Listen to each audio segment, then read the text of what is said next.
Hello, this is Ben Dostey, pastor of Harvest Fresno, coming to you with another midweek message. Here we are again in the midst of this pandemic, and there's a sense that this could take a while. We know that it's going to end. It will lift and it will be gone. But in the meantime, it might be here for a little bit, and we need to prepare ourselves for a marathon versus a sprint.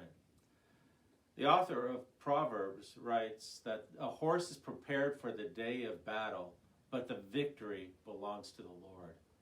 So in a sense that we have to prepare our horse for battle. We have to prepare our lives for a battle. We have to prepare our lives for a marathon. What does that mean for us in practical ways? Well, my buddy, Jim Cece, got me thinking along these lines, and one thing that we have to do is be mindful that we have to be good stewards of our resources.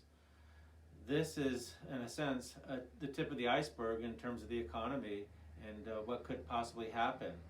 The domino effect of businesses closing because of unemployment really hasn't hit yet. It's very early in the game. So you have to prepare yourself for what might be an extended period of time of a recession.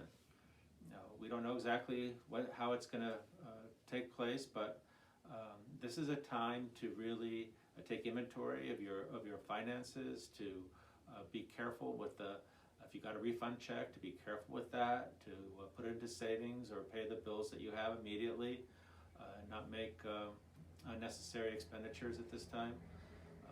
This is also a time when we prepare for battle. It's the idea of also thinking how can you, especially as for the men, for the leaders, how can you lead well over an extended period of time? What does that look like for you in your own home? And for you as a husband, I'd encourage you to make time for your wife to have quiet time with the Lord. Does that mean you take the kids out and so she could be at home, or vice versa? Just work those things out, and for just the family to think long term, living together. Some of you might be in very, very tight quarters and getting on each other's nerves, and you have to think how can you plan to make this work over an extended period of time.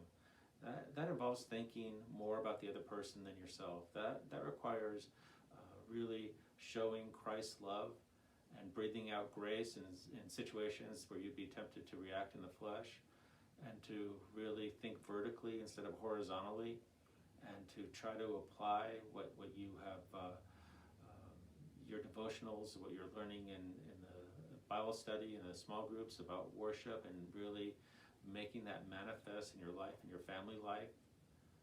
Again, the horse is prepared for battle. We prepare the horse, but the victory's from the Lord. This will end. God will have the victory, but in the meantime, we have to be ready. I also want to just say a couple things. One is that I'm really excited about a new sermon series that we're going to be doing that's going to take us through the summer. It's a Sermon on the Mount. Very excited about that, and really what it speaks to what is kingdom living. What does it mean to live in the kingdom of God? And so I'm excited to bring that to you coming this Sunday. And also, I just want to encourage you to be part of your small group. If you are part of a small group, just join. It's never been easier to invite people to church. It's never been easier to go to a small group. There really is no excuse for someone not to participate in a small group. And so if you are listening to this and you're not in a small group, it's not too late. Please understand, it's a way that we know that you're taken care of. It's a way that we know that you're supported by prayer and by people who know if you have a need can meet those needs. So please avail yourself of that resource and choose to participate and bless others as a result. Look forward to joining with you this Sunday.